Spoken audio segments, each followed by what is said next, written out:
And now, a brand new episode of Script to Screen, live on Radio Lebanon 96.2 FM, made to be heard.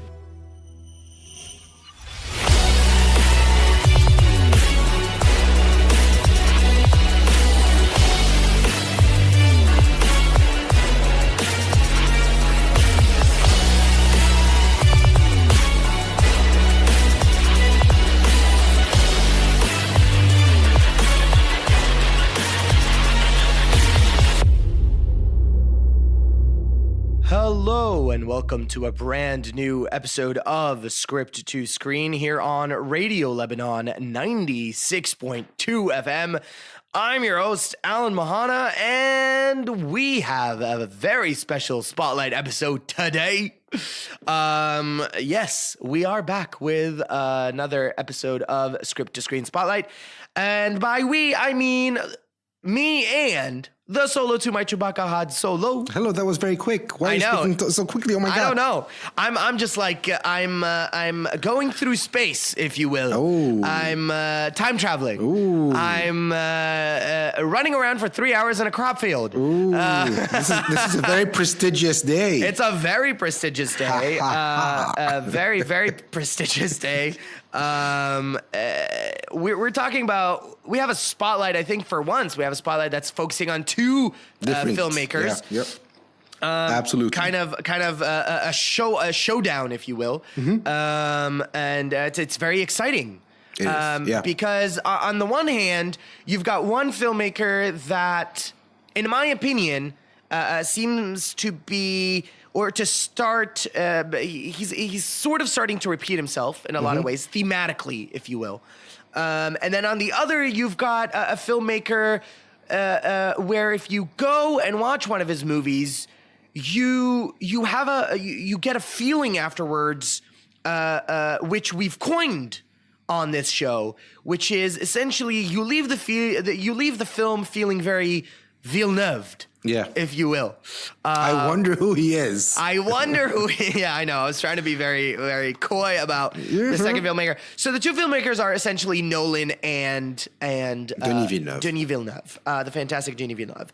The cool thing is that I couldn't have this conversation with you specifically about Villeneuve without essentially inviting over someone who not only do I respect professionally and as a person, but someone who also adores Villeneuve, who, if you recall from our roundtable, just went, Denis Villeneuve was her reaction. Oh yes, it is a her. Yeah. So our spotlight for once has a guest, which we haven't really done. I don't think so. This is the first so spotlight this is the guest. first spotlight guest, which is kind of awesome. The one and only Youmna Nawfal. Thank you for pausing before introducing me. I don't know. I had it. I have the momentum. Yeah, I had this I was trying to think of the best way to introduce you, and then I blanked, and I was like, a person with a creativity collection. I was like, wow, that's what I'll go down in history for. Yeah. My legacy. The legacy of the fantastical. I mean, literally, if you walk into that room, it's like walking into Narnia. Oh my God. Yeah. Yeah. The never-ending story Except of there's DVDs. There's no lion, and there's no witch, and there's no snow. Oh, there's so many DVDs. But it's good. You have to come over. Well, definitely, with pleasure.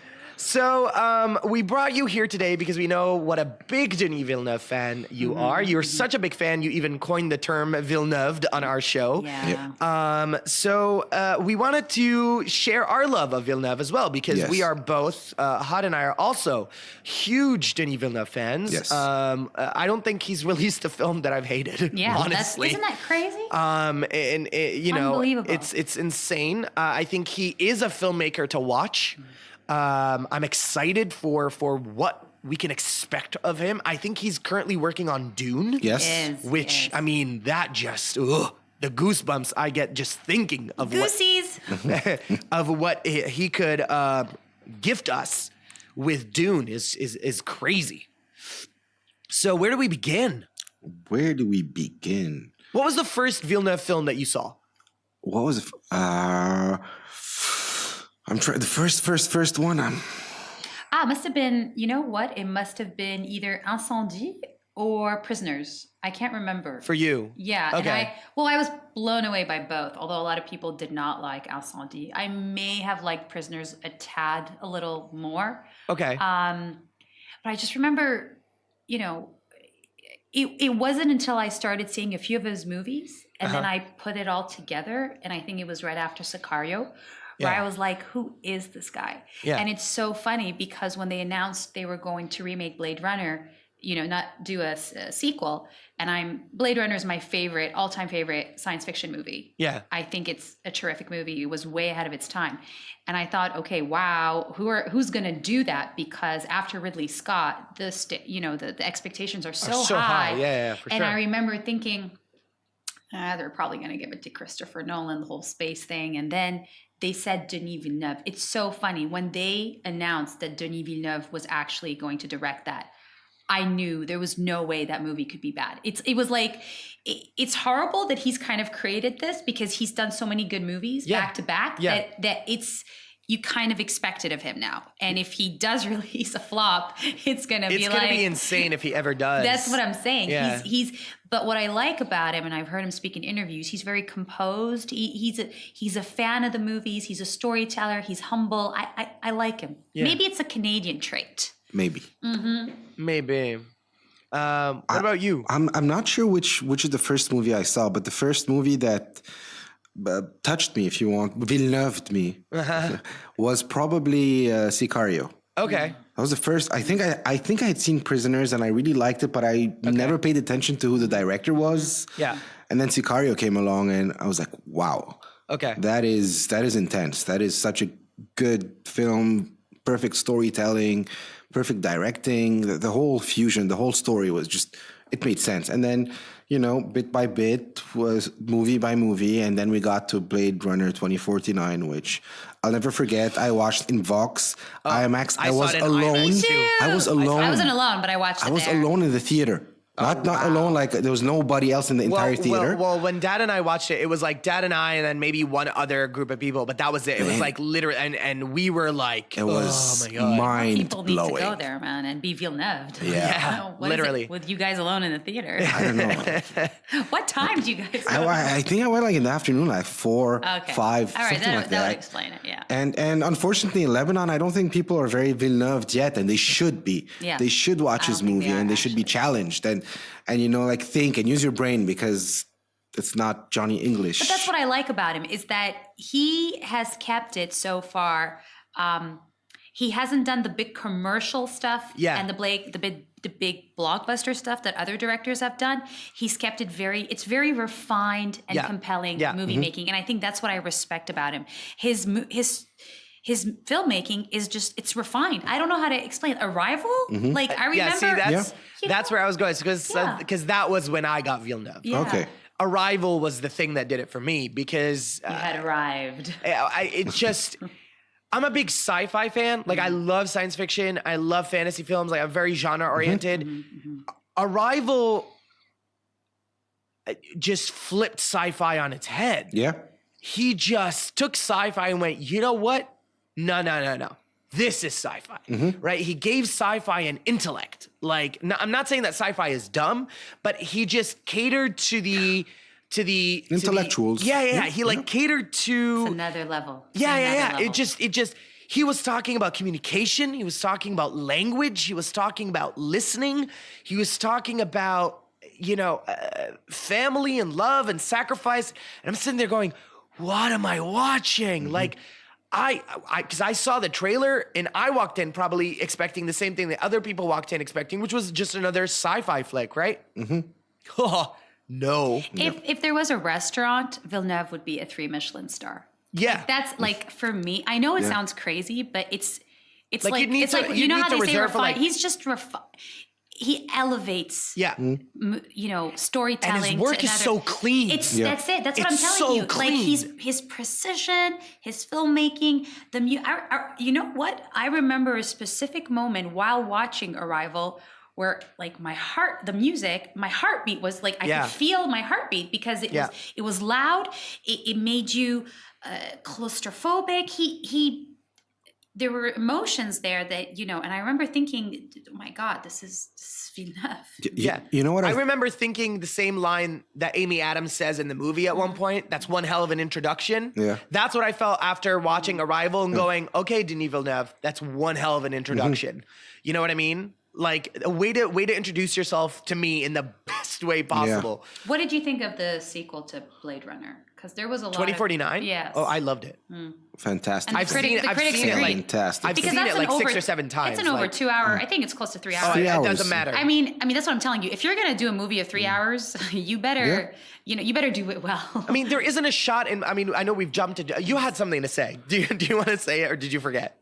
I kind of forgot. Did you just get Sorry. Villeneuve? No, okay. Oh no, I'll tell you. I think the genius of Villeneuve is he's someone who pays attention to detail. Yes. And goes into everything. So like from the actors to the script to the music to the editing, he's present in every single form within his movies. Yeah, And I think yeah, that's yeah. what makes him that's what makes him so powerful and such a such fan. a compelling director. I'm such a fan. I mean, Blade Runner 2049, if you pause at any moment, the shot is insane. Yeah. At any moment. I get that some filmmakers, you get some scenes where you're like, you pause and wow. No. Blade Runner 2049, if they ever release a book of every single shot, I would buy it. Yeah. Because it's, and rip out the pages and put them all in frames and like hang them. and just live there. Yeah, just live inside a visual museum of the beauty And hope that Harrison Ford comes knocking. of Han Solo, right? Yeah. of It's Blade the Runner solo. 2049. I mean, like the colors,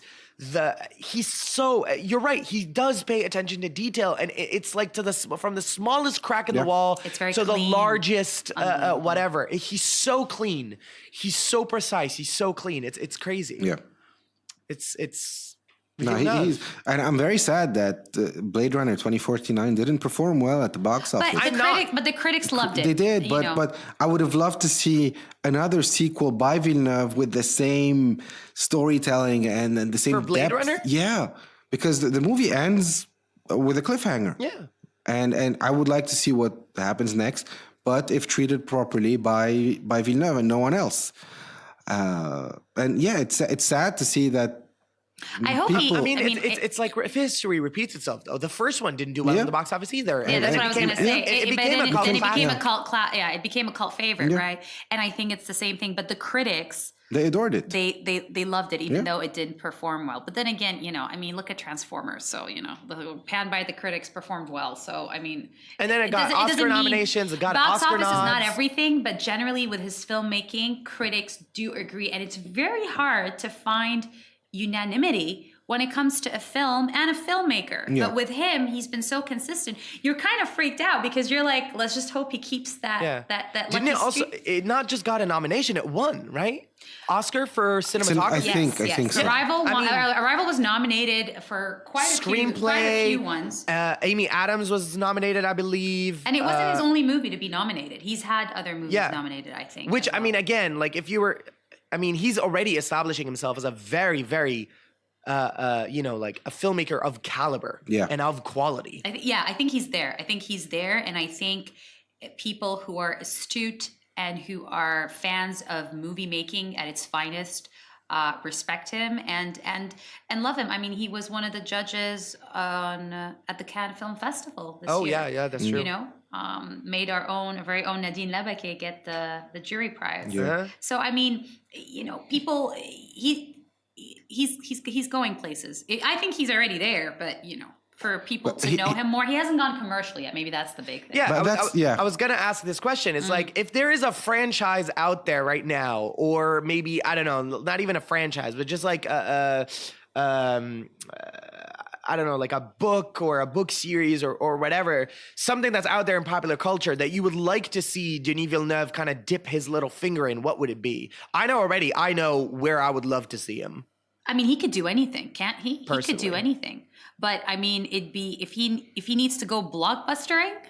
My God, is there anything he couldn't tackle? I mean, I don't know. I'm talking about series. Oh, what are you thinking? I would love to see him in the Star Wars universe. Yeah, I personally. knew you were going to say Star Wars. I I was would going to say. I was going to say. I would love Let to DC. see- DC should hire this guy Yeah. ASAP and have I it would save love, its universe. I would love to see what his brain would do within the Star Wars universe. I think it would be something insane. Do you think he'd do it though? Because No, Star Wars probably has not. become so freaking Probably commercialized now. not just commercialized, but it's also become very divisive. And it's so I don't everywhere, think it's he all would the take time, that and risk. yeah. I think this is why he went into doing Dune, because I don't think it's going to be a one-off movie. Darling, it's a 3 Michelin star restaurant. Yeah, I don't think He's it's here. I don't think Dune is going to be a one-off movie. I think there's going to be a bunch of movies to come out after that.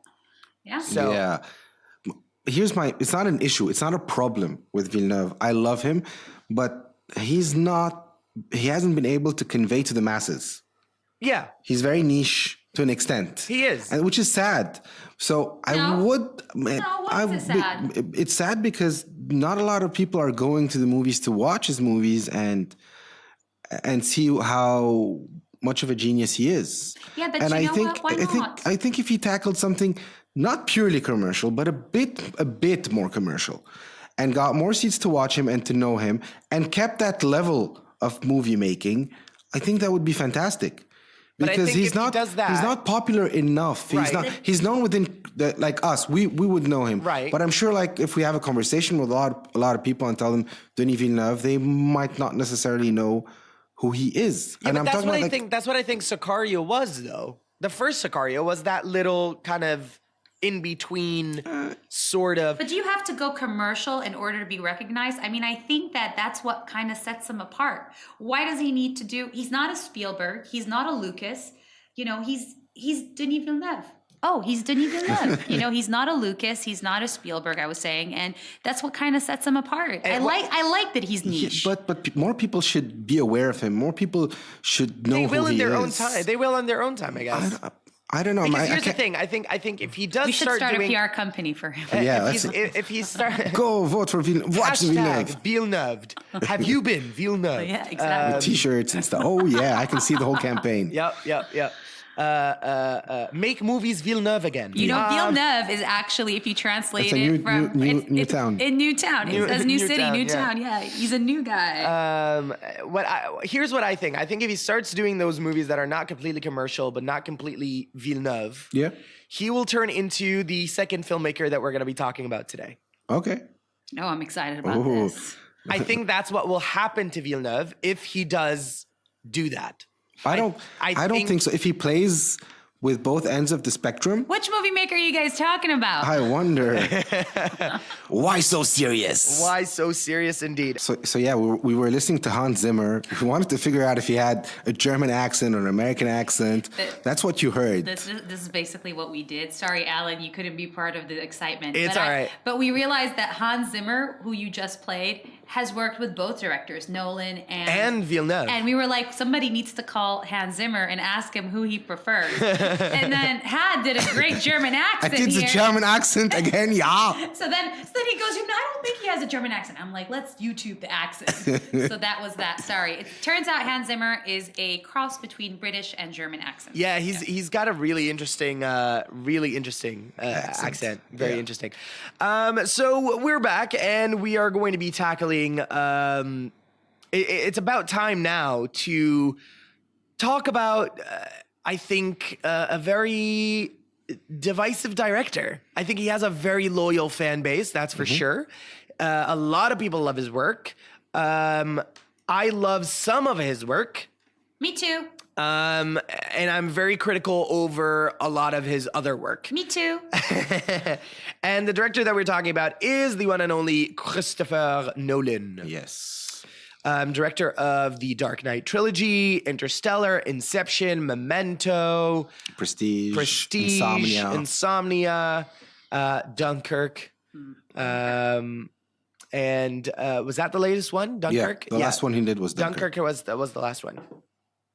So here, let me just start off. So my issue with Christopher Nolan is that I feel like I've seen him in many interviews. There's a documentary called Side by Side that I watched, which basically talks about the debate between digital filmmaking and shooting on digital, shooting on film. My issue with Christopher Nolan is that he does tend to come off as a very pretentious person. Thank you. Oh my God, if I ever meet him. You know, This is going to go on record. and again, I try to say this with the utmost respect to him, but he does speak like he's somehow the Lord of cinema. And I don't like people who do that. I think even there are directors that are bigger than him that act way more humble than he does. He speaks about shooting on film like, well, this is how cinema should be. And I'm like, no. Cinema's always been an evolution of technology. You don't have, like, take a chill pill. He's like, I can't work on a film set if I don't have those like breaks in between when reels are being changed. I'm like, do you also need to go to a spa and a nail salon in between? Anyway, his movies, there are a lot of his films that I absolutely wholeheartedly adore. Not like I adore. I've seen them countless times. I've read the screenplays. And then there are some where I just want to shoot myself because I feel like this is his pretentiousness talking down to an audience. We were talking about Denis Villeneuve a little earlier, that he has his niche. He has his standard, he has his intellect, but he never talks down to. It's class. It's clean, sharp filmmaking. It's not, well, if you don't understand metaphysics, you're not going to understand this movie. It's not, you need to go take a class on metaphysics to understand even 25% of Interstellar. If not, you're only going to get the shallow human love storyline, but you're not going to get anything else. You're just going to be like, oh, okay, I don't understand any of the rules, but cool. Whereas Inception, for example, was a smart film, but he wasn't talking down to us. It was a smart movie that if you saw more than once, it was easy to understand. Whereas Interstellar, I've seen like 4 or 5 times. I still don't get the metaphysics crap. It bothers the living crud out of me that I just can't get it. Yeah. That's what bothers me about Nolan, aside from other stuff, but I'm going to let you guys jump in and then I'll talk about the other things that bother me about him.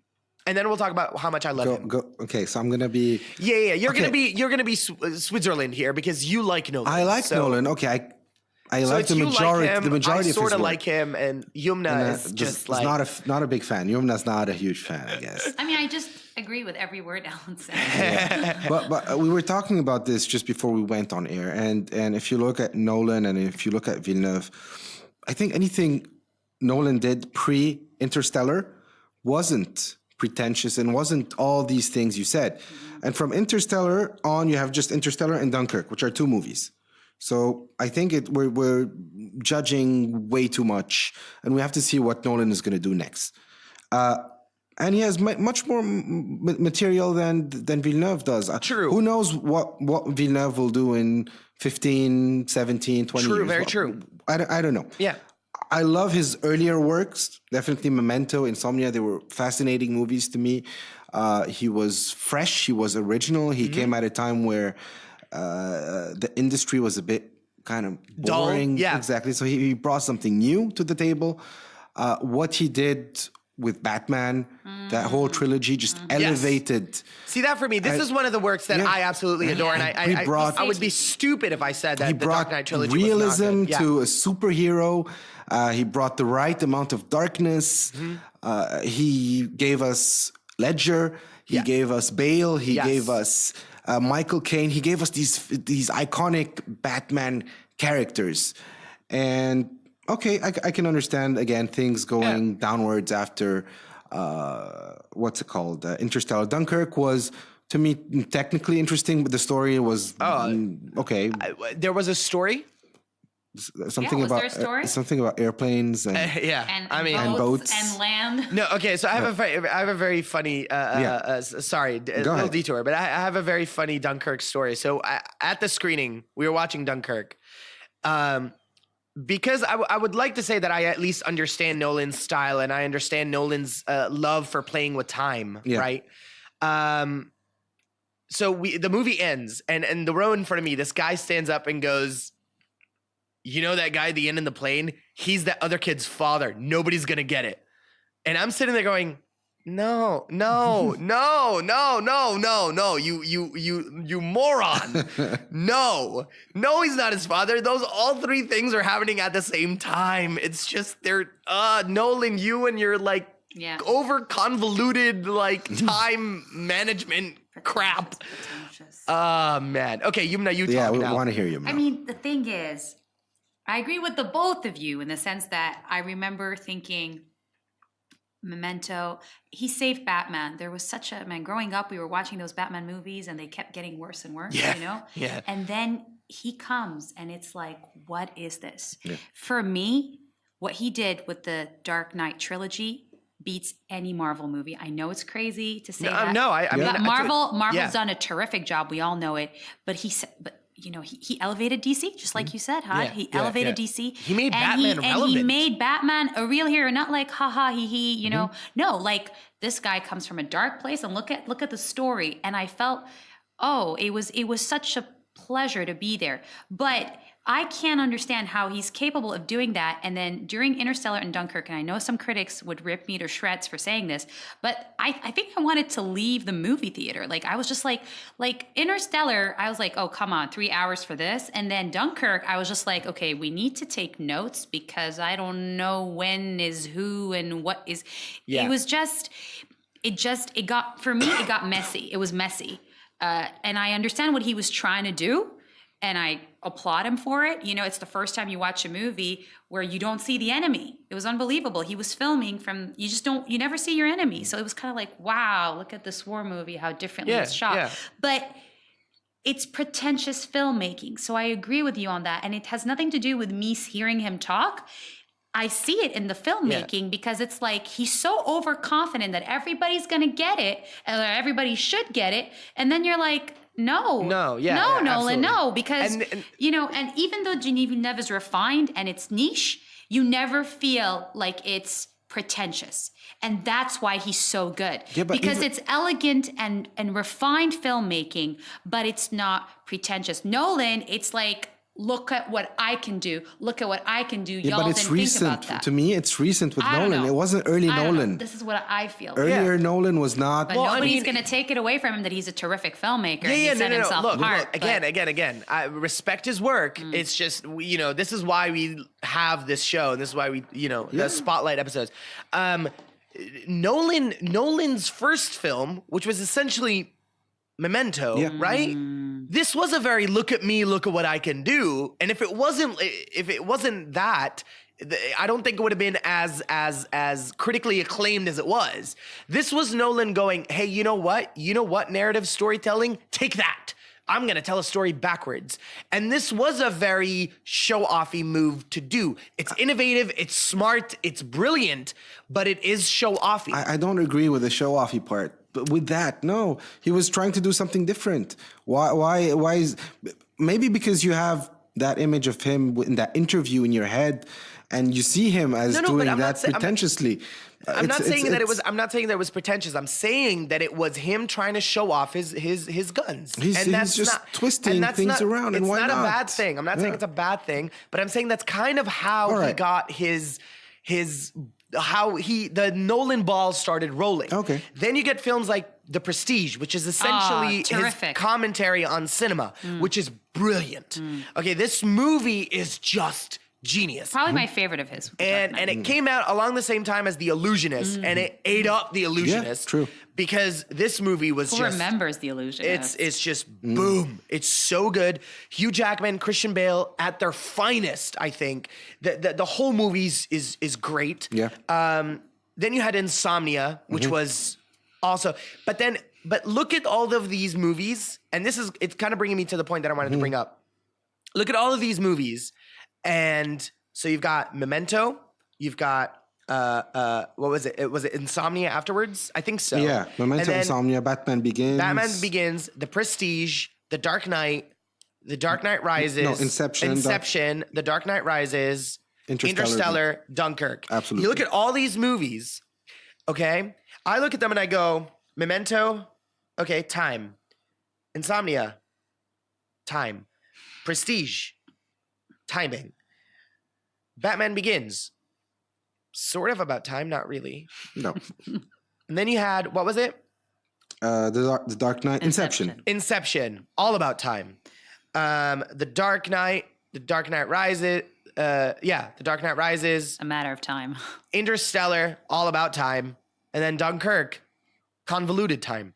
So in a lot of ways, this is what I meant about him repeating the same theme over and over and over again. He's just applying it in different storylines. It's like, okay, so you even had to bring time into war?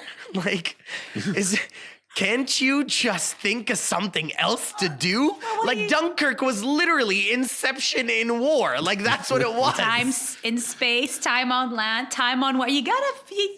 Yeah. Like, that's what I'm saying. And again, this isn't I'm not hating on Nolan, because again, like I said, like, I like his movies. It's just, it's funny that you see this happening across the majority of his films. I think he's just obsessed with time. I think we lost Youmna, by the way. I think it's just because I never thought of it this way, and then I'm thinking, I could just picture Nolan going, well, how else are we going to explore time now, you know? Yeah. So yeah, that's hilarious. And it's not just Nolan, right? It's not just Christopher Nolan. It's also his brother, Jonathan Nolan, who's also obsessed with time because AKA he's the script Westworld, which is all about fragmented time and things in past and present, and you don't know what I think the Nolans just have an issue Someone with time. call their parents and try to understand what happened. Just, I don't, it's call Hans Zimmer. But you know what? You'll give this to Nolan. Every single one of his work, even though it's been divisive, a lot of critics adore and praise. Look, again, like what he did in Dunkirk is insane. It's been very hard.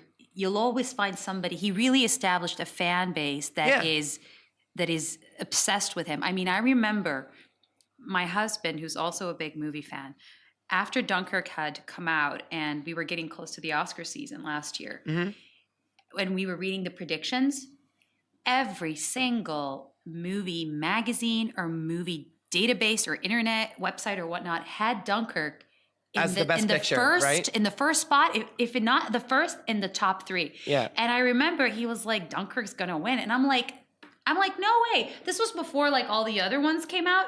And I was like, how could they predict this? They're like, they feel it's the most superior, best war movie. I'm like, what are they talking about? So yeah, for me, you want to talk about superior war movie, you go watch Saving Private Ryan. Yeah. Like, that's what you go watch. Listen, you and I speak the same language because that's my favorite war movie. Yeah. It's up there with, The Pianist and Schindler's List and, some of those really good ones. But either that or like Black Hawk Down, because both are really good. Oh, yeah. That was a very good one, too. I just remember thinking, but if so many critics are hailing this movie, then Nolan's got something. I don't know. It doesn't do it for me. Not with Dunkirk, at least. The Prestige.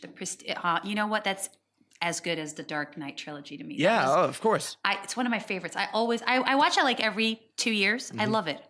Yeah. So what's left to say about Nolan? I don't know. Look. Yeah, I was expecting you to do a lot more advocating for Nolan. No, I've said what I wanted to say. I'm not gonna argue for hours. No, I'm not telling you to argue for argument's sake. I really like his earlier works. The last 2 movies weren't very good. He doesn't have anything in the pipeline, I think, as director for the time being. I don't think so. Have you checked his IMDb? Yeah, I checked it before the show, and he wasn't directing anything. Nothing. Okay. Is he producing anything? Is there anything? I think there are a few things production-wise. I'm not sure what they are. He'll come back. He's definitely going to do something. He does this every time. He fades away for a couple of years and then. But he takes his time again, something we've been talking about. Taking time. Taking time. Yeah, he's a fan of time. Yeah. What to do? Maybe he's going to do Back to the Future next. I don't know. Time travel. I'm going to go ahead and ask the same question that I asked about Villeneuve. Yeah. Which is, if you could, throw. If you could throw Nolan into a franchise that already exists or somewhere in something that already exists, what would it be? Where could you see him kind of, I have an answer for that. Okay. I think he did such a terrific job with DC, and in my opinion, we haven't seen anything from DC that has been as successful or has moved us in that way. So I wish he could just take over that whole universe. And I know it would be like very single, kind of singular for him because he likes to explore. But what he did with The Dark Knight and the superhero movies, I mean, I guess Wonder Woman was very much critically acclaimed, but I wish he'd take Superman. I wish he'd take Wonder Woman. I wish he'd take up Justice League. I mean, Nolan can do that. Nolan can do that. So for me, it would be DC. I agreed. The whole I think thing. I'd give him the whole thing. It's funny because we're not the only ones that are asking what should he do next. Like, it's all over the internet. Like, what, suspense is killing us as we wait for Nolan's next project. I hate how much they love him. It's crazy. It's crazy. And a lot of people are saying that they want him back into the DC. They want to see him back as a DC director, or to have his hand in something DC oriented. You know what I want him to do? Yeah. Okay, this is gonna sound very weird. I want him to do a kids movie because I think it'll put things in perspective for him, make him come down from his high castle or whatever you want to call it, and dealing with children, working with children, and doing something which kind of has that unique heart. I think would be interesting to see him do something like that. Not in any specific universe. I understand the heart part. I don't know if he'd do children, but I understand the heart part because that's kind of what he's missing. Yeah, and maybe that will make him more of a down-to-earth filmmaker. We're not saying he's heartless, but we're saying that connection with people where there's heart and there's emotion, because that would make him maybe more relatable and accessible. Which is crazy because some of his older films really had that connection. It's only his last two films that you really disconnected with the characters. Because you had a connection in Inception, you had a connection in the Prestige, you definitely had a connection to the characters in the Dark Knight trilogy. It's only Interstellar and definitely Dunkirk, because I couldn't tell you who the main character was, and apparently there was never supposed to be a main character because this is a movie about all the soldiers that blah blah blah blah blah. It wasn't the plane. No, it was not the plane. It was the boat. It was the boat. It's a battleship or something. I don't know.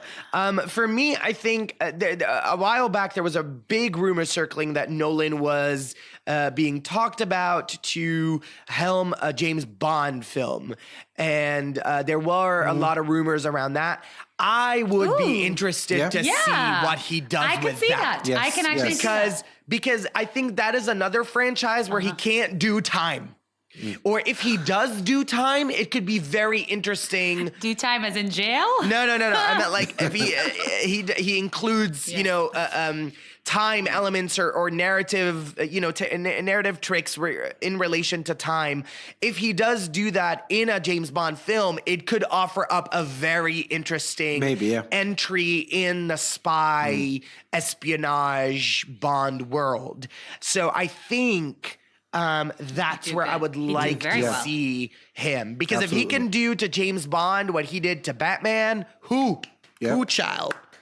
And I think he knows it. I think Nolan has been praised for what he did with Batman. Oh, yeah. Because that was such the way that ended before him, the Batman franchise was just, it plummeted. Yeah, it was a catastrophe. It was, that's how bad it was. Yeah, and he brought it back to life, but in such a magnificent way. And a lot of people hate The Dark Knight Rises, by the way. Yeah. A lot of people did not like it. I liked it. I loved it. I loved the ending. That was Tom Hardy. Yeah. Yeah, I loved Bane. I loved Anne Hathaway. I was very nervous about Anne Hathaway being Catwoman. I really liked her connection with Bruce. I loved Marion Cotillard. Marion Cotillard was in it. I loved Joseph Gordon-Levitt and his ending at the end. And it was a perfect conclusion to the trilogy. It was a very, very beautiful arc. I think that's what you call a trilogy. Yes. Which is like the first one was good, Amen. the second one was good, last one was good. Amen, Perfect. amen. Cool.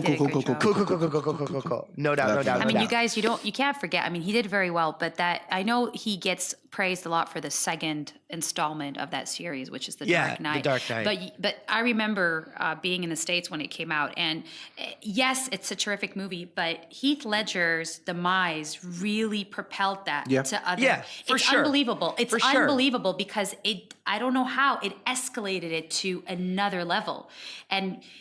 But I'm not saying a movie star needs to die for a movie to do well, but I really hope not. But it was so weird that actually it was unbelievable, because then it was like, oh my God, they're talking about Oscar, and he ended up winning the Oscar, Heath Ledger, but there was it the Oscar that he won, or was it the Golden Globe? No, Oscar. he won the Oscar. It was the Oscar. The It was best the Oscar. supporting. Yeah. Posthumously. Yeah. Postmortem. Postmortem. Yeah. But I don't think it was just his demise, though. I think Ledger's Joker was also There's so much talk just about it. Yeah. so. I mean, So iconic. So yeah. After I mean, Jack Nicholson, yeah. those were hard shoes to fill. he was the kid from 10 Things I Hate About You And A Knight's Tale. He's gonna be the Joker. I mean, what? And then he just woof. boom. What a performance. Yeah, it's going to be hard to top that. I mean, I don't think Jared Leto had even topped that. Now they're talking I don't about think- Joaquin Phoenix. I don't think Jared Leto was given the chance to Me top too. it, We- because we've I talked think about that. Yeah. I think Leto has the potential, because I personally love Leto in all his work, his singing, his acting. Good singing. Big fan of Jared Leto. So I don't think Jared Leto was given the chance to prove what he could do with the Joker. Not to mention that he was also given a crappy script. Yeah. So he's in the film for 7 minutes. yeah. It's not enough. As far as what Joaquin is doing, I saw some of the leaked footage. I saw some of the pictures. In the leaked footage, the way he was moving was very Ledger. It was so Ledger. And that, for me, I was just like, oh, no. I was hoping that you were giving me something else. It but might not even end up in the film. What you saw. I mean, so you don't know. I mean, it's too soon to but it judge. was very like the jitters and the movements that Leto was doing. So It's unbelievable that after Nicholson, that really brought the Joker to life in a different light. Yeah. People said, how can you top that? Because that's an iconic role for Nicholson. Yeah, for sure, And then for sure, Heath for sure. Ledger took it to another level in another way, won an Oscar for it.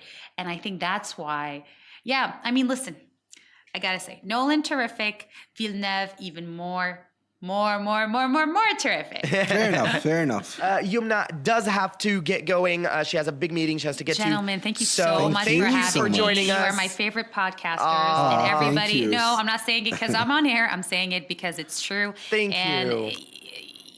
Everybody needs to be. We need to coin a phrase for you guys, but seriously, Thanks, that's so- screeners, please. Screeners, yes. Thank you. I've been screened.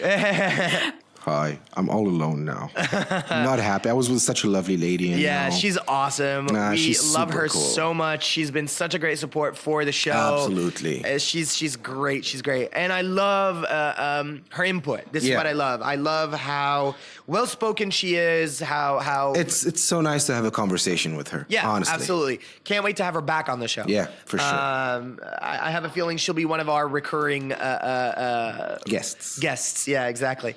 So on our spotlight today is the unforgettable scenes. Yes.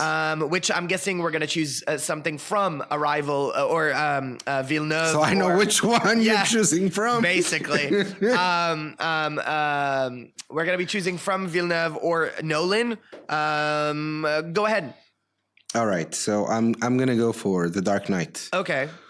and I'm gonna go for the specific scene where Harvey Dent and what's her Maggie Gyllenhaal's character. I forgot her name in the movie. They've both been kidnapped by the Joker. That scene. Oh man. And Batman has to pick who to save. And I think it's like a 3-minute scene. It's not very long, but within that time you have so much, you're stressed out, you're panicking, you don't know what he has to do, you don't know what's right. There is no right and wrong. And then when he decides to save Maggie, he goes there and not her, ends up saving Harvey, and it's a downfall of Harvey. Yeah. That White Knight, that character who wanted to fight these bad people legally in an ethical way, in a good way, in front of everyone, not like because Batman does it within the shadows and in the night. And that final scene where he falls and there's I think petroleum and he burns half his face and Batman comes and saves him. That scene is so. It's just beautifully performed by everybody. Yeah, and it's shot because you get that hope. Okay, he's gonna save her, but then it's not her. And the last words she tells him, because they can speak to each other via radio or something, and she says something to Bruce, and then boom, devastating. What a powerful Yeah, scene. I believe a lot of people were not expecting that outcome. I think a lot of us were like, yeah, of course it's going to save the girl. You know what I mean? Like, of course it's going to save Rachel. Rachel, Of course it's going to save Rachel. And the seeing him not save Rachel is just like, oh. Not just not being able to. Yeah. Because he does go for Rachel. Yeah. And the fact that the Joker up with his tricks, 1,000 tricks up his sleeve.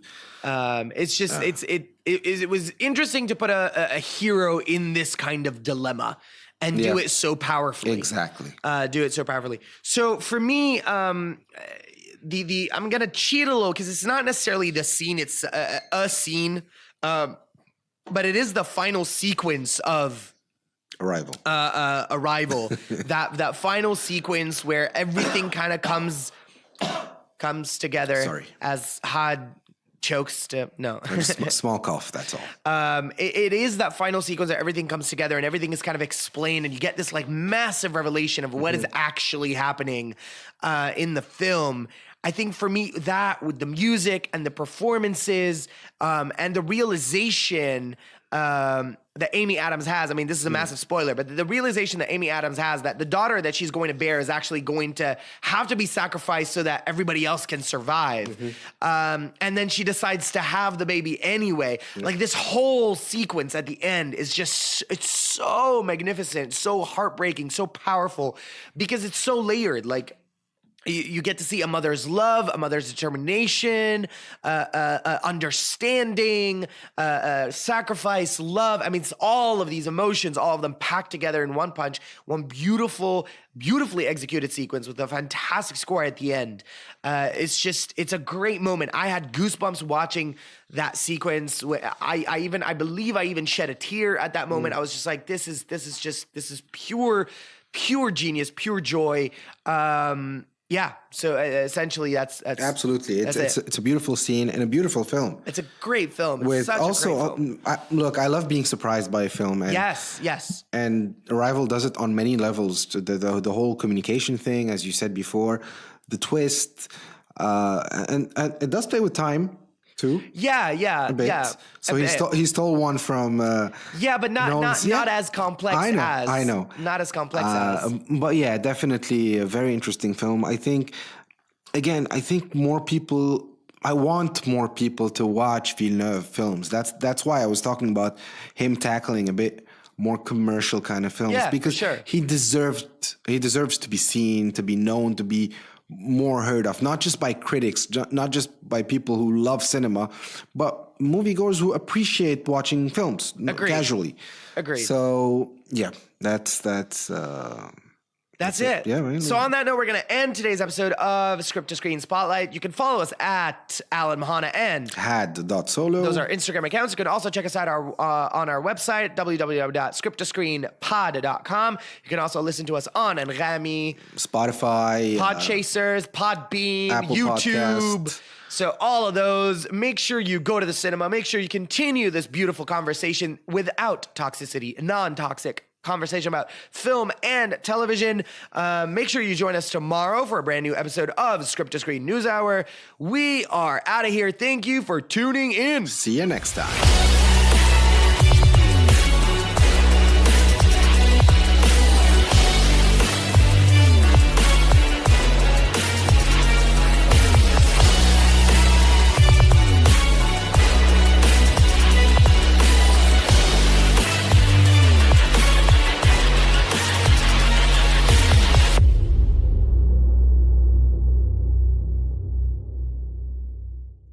Hi, I'm Alan. And I am Had Solo. And together we can rule the galaxy.